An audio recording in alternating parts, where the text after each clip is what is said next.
Good morning, students. Today I am here with a completely different topic, lesson. I will be taking a chapter of his civics, that is the Union Parliament. I have been getting repeated requests from the students regarding the chapters of history and civics. They say that they find it very difficult. They find it boring, it seems. But to tell them, it's not at all boring if they will consider it as a burden. Because these things are normal day-to-day things that they need to know, being the student of school as well as the person. Overall, they need to know about all the things that is necessary for them. So I will be dealing with the Union Parliament today, and we will be discussing Lok Sabha in particular in this part. Later on, I will be uploading the things on Rajya Sabha, the speaker, and the rest of the content of the chapter. I am following the book which is normally prescribed by ICSE in all the schools. So I feel that if you will be having your textbook with you, it will be better and beneficial for you to understand what it is about. When we talk of union parliament में राज्यसभा और लोकसभा होता है. लोकसभा को हम लोग lower house of the parliament बोलते हैं और राज्यसभा को upper house of the parliament बोलते हैं. Now parliament, the word parliament जो है वो फ्रेंच वर्ड से डिराइव्ड है जिसका मतलब है कि स्पीकिंग. तो पार्लियामेंट एक ऐसा जगह है जहाँ पर हम लोग किसी भी बिल को पास करने के लिए या किसी भी चीज़ में चेंजेस लाने के लिए वहाँ पे डिस्कशन बैठती है और फिर वो पास होता है. तो if you see it is just a combination of the MPs and the MLAs if I talk about both the houses. So you need to know the definition of the word parliament. Parliament आखिर होता क्या है? ये probably 1 marks का question आपका objective में आता है, तो आपको पता होना चाहिए कि पार्लियामेंट क्या है. आपके बुक के हिसाब से it is a representative body whose permission is constitutionally required to make or change country's law. संविधान में किसी भी लॉ को लाने के लिए या परिवर्तन करने के लिए इसमें इसके एक साथ होने की ज़रूरत होती है. द पार्लियामेंट का पूरा कंट्रोल उसके एग्जीक्यूटिव पे होता है जो कि पावर लाते हैं, बनाते हैं. ये नेशनल बजट के ऊपर भी कंट्रोल करता है. तो एक बार हम पूरा सम अप करके आपको बताते हैं इसका definition. A parliament is a representative body whose permission is constitutionally required to make or change law. ठीक है. Parliament also has the power to control over the executive, that is Union Council of Ministers. It control over the national budget and is recognized form in a democratic government. तो ये आप ध्यान रखिएगा कि क्या है. भारत का संविधान एक फेडरल सेटअप है, federal setup in India.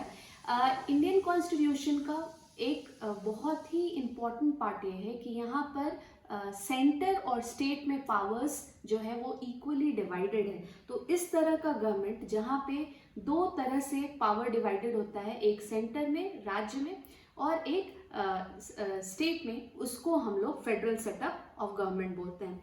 It means that there is a distribution of power of legislative, executive and financial between union and the states, and this is called federation. इसमें हम लोग ज़्यादा डिटेल में नहीं जाएंगे.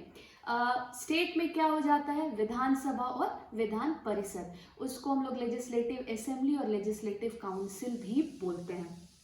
आपको बस यही जानना है कि जिस तरह से Lok Sabha lower house of the parliament है स्टेट में, वैसे ही विधानसभा होता है जिसका इलेक्शन सेम प्रोसेस से होता है जैसे कि सेंटर में. अब हम लोग आते हैं मुख्यतः जिस पे ये वीडियो है, लोकसभा. लोकसभा को हम लोग lower house of the parliament बोलते हैं और ये लोगों के द्वारा इलेक्टेड पीपल यहाँ पर आते हैं. तो Lok Sabha the main part of the Indian parliament है जो कि प्रेसिडेंट और 2 हाउसेस ऑफ द पार्लियामेंट होता है, लोकसभा और राज्यसभा का बना हुआ होता है. अब हम लोग आते हैं कॉम्पोजिशन ऑफ लोकसभा. अब वो कौन से लोग हैं जो लोकसभा के मेंबर होंगे. तो मैक्सिमम स्ट्रेंथ जो सेटअप किया गया है लोकसभा का, वो आपको याद रखना है, वो है 552 मेंबर्स. जिसमें से अप टू 530 मेंबर्स जो है वो स्टेट को रिप्रेजेंट करते हैं और 20 जो हैं 20 उसमें और जो अलावा जो हैं वो टेरिटरीज को रिप्रेजेंट करते हैं, यूनियन टेरिटरीज। उसके अलावा 2 लोग जो होते हैं वो एंग्लो इंडियन कम्युनिटी को रिप्रेजेंट करते हैं। मैं एक बार फिर से रिपीट करती हूँ, 530 मेंबर्स जो है वो सारे स्टेट से होते हैं, 20 जो हैं वो आपके यूनियन टेरिटरीज से होते हैं और 2 एंग्लो इंडियन कम्युनिटी से होते हैं। अब एट प्रेजेंट जो है वो हमारे लोकसभा का जो इफेक्टिव स्ट्रेंथ है वो 545 मेंबर्स है, जिसमें से 543 डायरेक्टली इलेक्टेड है और 2 एंग्लो इंडियन कम्युनिटीज हैं। अब आप पूछेंगे कि ये कैसे पता कि झारखंड से कितना इंसान जाएगा, मिनिस्टर्स जाएंगे लोकसभा में, या उत्तर प्रदेश से कितने जाएंगे, उधर नागालैंड मिजोरम ये यहाँ से कितने जाएंगे। तो to tell you it depends upon the strength और population of the place from where people are going. So Uttar Pradesh is represented in Lok Sabha by 80 members, followed by Andhra Pradesh is having 48, then you have West Bengal 42. All the smaller places like Goa, Manipur, Meghalaya are having 2 representatives each. So it is in this way. The Union Territory Delhi is the seat. So it sends 7 members to Lok Sabha. I hope ये composition जो है वो लोकसभा का कि कितने लोग होते हैं वो आपको समझ में आ गया होगा। नेक्स्ट पॉइंट जो लोकसभा का है वो है रिजर्वेशन ऑफ सीट। जब हम रिजर्वेशन बोलते हैं तो रिजर्वेशन मतलब कितनी सीट्स जो है वो लोगों के लिए पहले से आरक्षित है, आरक्षित सीटें कितनी हैं। तो लोकसभा में सीट जो है वो schedule caste and schedule tribes के लिए रिजर्व्ड है। कोई कॉन्स्टिट्यूएंसी जो होते हैं वो इलाका जो जगह वो रिजर्व्ड है ऑलरेडी, वहाँ से कितने लोग आएंगे शेड्यूल कास्ट और शेड्यूल ट्राइब्स के लिए। यहाँ पे भले सीट रिजर्व होता है शेड्यूल कास्ट या शेड्यूल ट्राइब के लोगों के लिए, पर यहाँ पर इलेक्शन के प्रोसेस में सब लोग की इक्वल भागीदारी होती है। So don't get confused that if a place is having a SC seat or a ST seat, there no common people cannot vote. Voting is a right for everyone, although the constituency is meant or reserved for SC and ST. Further on, पहले जो था वो 2008 तक number of seats reserve for the schedule caste was raised, उसको बढ़ा दिया गया था। पहले 79 था, अब उसको 84 कर दिया गया है। और शेड्यूल ट्राइब्स के लिए 41 था, उसको बढ़ा के 47 कर दिया गया है। जनरली काउंसिल ये नहीं पूछती है, but you should know what is the reservation of seats. अब हम लोग आते हैं बहुत ही मुख्य ये पे, यूनिवर्सल एडल्ट फ्रेंचाइज। ठीक है, यूनिवर्सल एडल्ट फ्रेंचाइज क्या होता है कि कोई भी व्यक्ति जो भारत का नागरिक है और 18 साल से ऊपर की आयु का है is freely allowed to participate in the election process. Okay, that is called universal adult franchise. मैं एक बार इसको इंग्लिश में बोलती हूँ। The house is constituted by direct election. ये एक डायरेक्ट प्रक्रिया है जो कि बेस्ड है यूनिवर्सल एडल्ट फ्रेंचाइज पे। So every person who has attained the age of 18 is entitled to vote provided he is not otherwise disqualified. otherwise disqualified की भी कैटेगरी होती है। एक डिस्क्वालिफिकेशन का सेट ये है जो हम लोग आगे पढ़ेंगे। until unless वो डिस्क्वालिफिकेशन उस इंसान के पास नहीं है, वो 18 साल की आयु के ऊपर के व्यक्ति इस वोट में पार्टिसिपेट कर सकते हैं। ये पहले नहीं था, ये बहुत बाद में यूनिवर्सल एडल्ट फ्रेंचाइज आया, जिससे हमारी नागरिकता और भी मजबूत हुई। एवरी सिटीजन हैज़ अ से इन द इलेक्शन प्रोसेस। इसलिए मैं आप लोग से ये बोलूँगी कि जब भी आप अपना नेता चुनें तो इस सजगता के साथ चुनें कि आप देश का भविष्य चुन रहे हैं। Secret voting, elections are held by, देखिए इलेक्शन का प्रोसेस जो है वो सीक्रेटली होता है। अब हमारे पास ईवीएम मशीन है, पर ईवीएम मशीन में भी हम लोग जाते हैं एक कोने में जाकर उसको प्रेस करते हैं, तो ये हमेशा ये आपका मत होता है कि आप किसको वोट करेंगे, तो ये हमेशा सीक्रेटली ही होता है, ये ओपन नहीं होता है। जब ईवीएम मशीन नहीं था तो भी ये प्रोसेस जो था वो सीक्रेट होता है। ये इंडिकेट करता है his choice in favour of any of his candidate without fear. आप अगर इलेक्शन के लिए जा रहे हैं तो आप बिना हिचकिचाए बिना डरे आप किसी को भी अपना नेता चुन सकते हैं। अब हम आते हैं दूसरे टॉपिक के पे, वो है parliamentary constituency. A parliamentary constituency is a well defined territorial area. ये एक एरिया है जो डिवाइड किया जाता है, जहां पे आप इलेक्ट कर सकते हैं someone to represent in the Lok Sabha. एक डिवाइडेड एरिया है जिससे कि लोग अपने इच्छा के अनुसार अपने एमपीज को वहां से भेजते हैं। At present members of Lok Sabha again वही है 543, जो कि मैंने आपको पहले बताया, जो कि सिंगल मेंबर कॉन्स्टिट्यूएंसी है। एक सिंगल मेंबर मतलब एक आदमी एक इलाके से। The candidate obtaining the largest number of votes, जिस कैंडिडेट को मैक्सिमम नंबर ऑफ वोट मिलता है वो वहां से चुन के जाते हैं और and they are declared to be elected. अब आते हैं क्वालिफिकेशन ऑफ मेंबर्स। तो ये बहुत ही आसान है और कभी कभी ये परीक्षा में पूछा जाता है। तो क्या क्वालिफिकेशन होना चाहिए? सबसे पहला क्वालिफिकेशन तो आप भारत के नागरिक होने चाहिए। दूसरा कि आपकी उम्र जो है वो 25 साल से कम नहीं होनी चाहिए if you want to be the member of parliament Lok Sabha. Must process such qualification, और कोई क्वालिफिकेशन है जो कि लॉ के अंदर में डिफाइंड है, वो क्वालिफिकेशन होना चाहिए। और ये बहुत नेसेसरी है, person shall not be qualified to be elected for a seat in the Lok Sabha unless he is registered as a voter. अगर मैं वोटर नहीं हुआ, अगर मेरे पास वोटर आईडी कार्ड नहीं है, तो मैं लोकसभा की मेंबर नहीं बन सकती हूँ। ये एक मैंडेटरी चीज़ है जो कि ज़रूरी है। आई होप ये आपको क्लियर होगा। क्वालिफिकेशन ये आसान है। डिसक्वालिफिकेशन, अब कब आप डिसक्वालिफाइड होते हैं कि आप लोकसभा के मेंबर नहीं बन सकते हैं? तो सबसे पहला है कि अगर आप लोकसभा के मेंबर बनना चाहते हैं तो आप एक ऑफिस ऑफ प्रॉफिट नहीं कर सकते हैं गवर्नमेंट ऑफ इंडिया के अंदर, मतलब कोई और कार्य जो कि गवर्नमेंट से रिलेटेड है। Some 56 officers now would not be regarded as officers of profit for this purpose. उसके बाद है, अगर आप मानसिक रूप से आप अफेक्टेड हैं तो आप लोकसभा के मेंबर नहीं बन सकते हैं। वो ये लिखा है, if a person is of unsound mind and stand so declared by a competent court. उसके बाद है, if one is an undischarge installment, if a person has ceased to be a citizen of India and if one is so disqualified under any law of the parliament. किसी भी तरह से अगर वो इन सब चीजों में पाया जाता है तो वो लोकसभा का मेंबर नहीं हो सकता है। अब आते हैं acts disqualifying a person from being a member. कब एक मेंबर जो ऑलरेडी एक मेंबर है वो लोकसभा से हटाया जा सकता है या वो मेंबर नहीं कंसिडर किया जाएगा? If a person has been found guilty of certain election offences और करप्ट प्रैक्टिसेस इन इलेक्शन। एक व्यक्ति अगर इलेक्शन के दौरान किसी भी करप्ट प्रैक्टिस को करते हुए पाया जाता है तो वो मेंबर नहीं होता है। दूसरा, अगर वो इम्प्रिजनमेंट में है 2 साल के ये में, if a person has been sentenced to transportation और to imprisonment for not less than 2 years।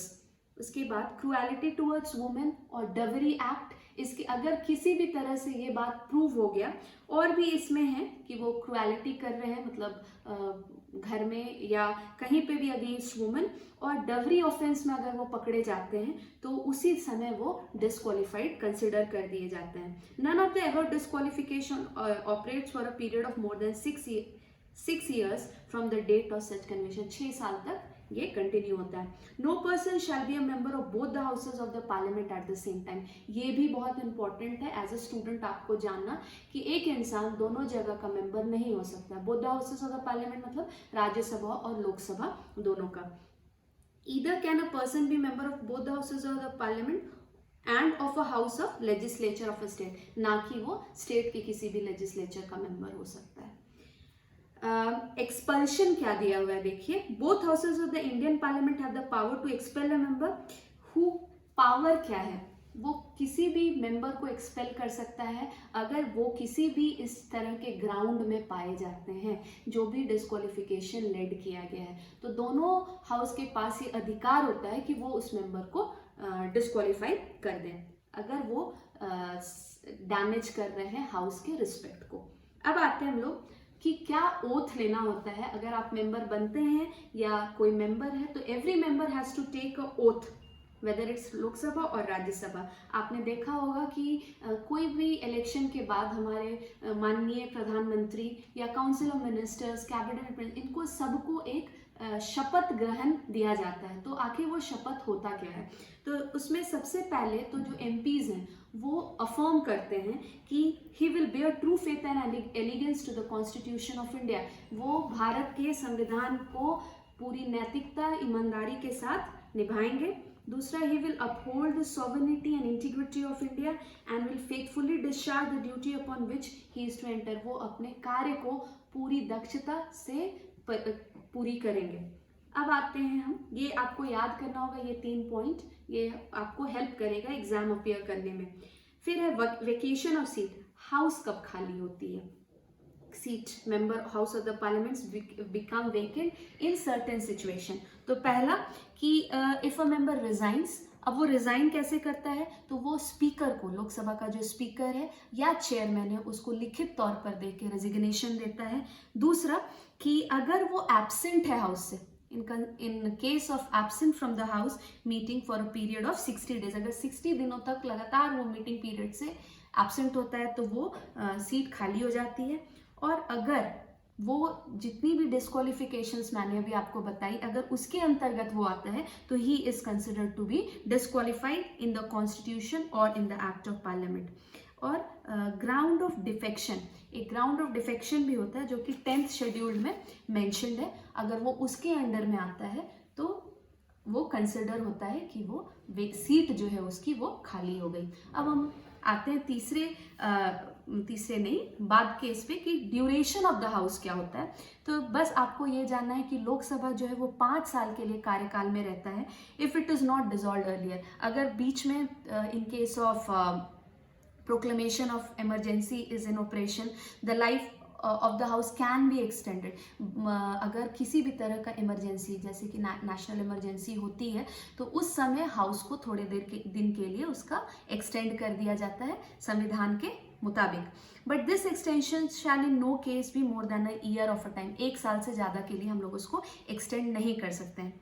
Session, दोनों सेशन के बीच में कितने दिन का गैप होना चाहिए? Sessions of the houses and the maximum gap between the 2 sessions. The sessions means a period during which the house meets to conduct is business. कोई भी डीलिंग करना है, कोई भी बिजनेस करना है, उसके लिए जब हम लोग बैठते हैं तो उसको बिजनेस डीलिंग्स बोलते हैं।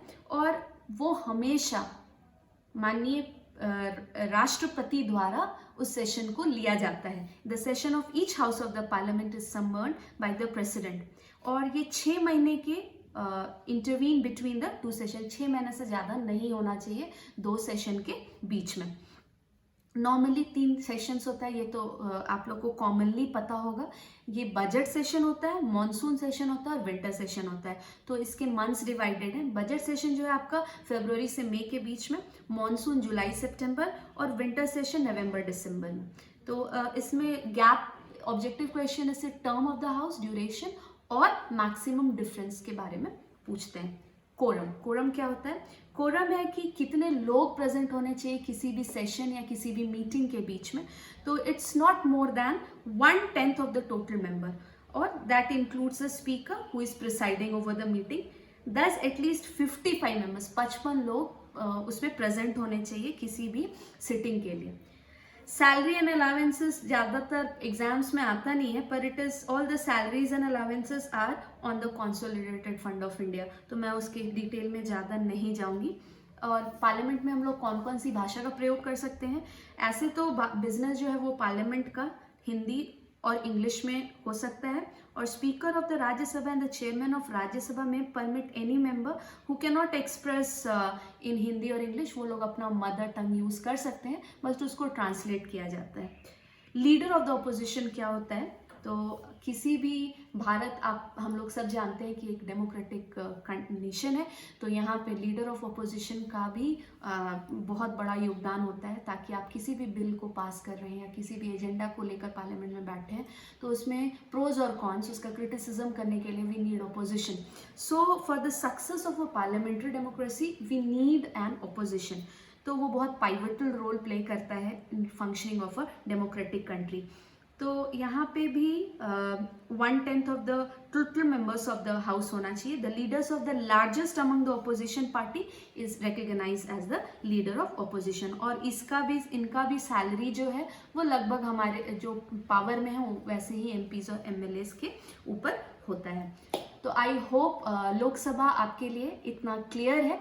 मेरे नेक्स्ट वीडियो में मैं स्पीकर के फंक्शंस को डील करूंगी और उसके बाद फिर हम लोग जाएंगे राज्यसभा पर. तो I hope you had liked my explanation which I tried to give you in both Hindi and English. If you like it, like, share and subscribe to my channel. Thank you.